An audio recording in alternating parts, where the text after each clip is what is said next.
કેન્દ્રીય માધ્યમિક શિક્ષણ બોર્ડે ધોરણ 10ની બોર્ડ પરીક્ષા માટે મોટી જાહેરાત કરી છે.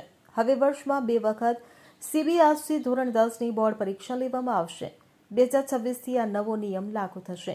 સીબીએસઈ એક્ઝામ કંટ્રોલર સંયમ ભારદ્વાજે જણાવ્યું હતું કે સીબીએસઈએ વર્ષમાં 2 વખત પરીક્ષા લેવાના મોડેલની મંજૂરી આપી દીધી છે. મળતી માહિતી મુજબ ધોરણ 10ની પ્રથમ પરીક્ષા ફેબ્રુઆરી અને બીજી પરીક્ષા મે મહિનામાં યોજાશે. ફેબ્રુઆરીમાં યોજાયેલી પરીક્ષાના પરિણામ એપ્રિલમાં અને મેમાં યોજાનારી પરીક્ષાના પરિણામ જૂનમાં જાહેર થશે. જેમાં ધોરણ 10ની બોર્ડ પરીક્ષાના વિદ્યાર્થીઓએ પહેલી પરીક્ષામાં ભાગ લેવો અનિવાર્ય છે. બીજી મેમાં યોજાનારી બોર્ડ પરીક્ષાનો વિકલ્પ વૈકલ્પિક રહેશે. પહેલી પરીક્ષામાં ઉત્તીર્ણ થયેલા વિદ્યાર્થીઓ બીજી વખત પરીક્ષા આપી પોતાના માર્ક સુધારી શકશે.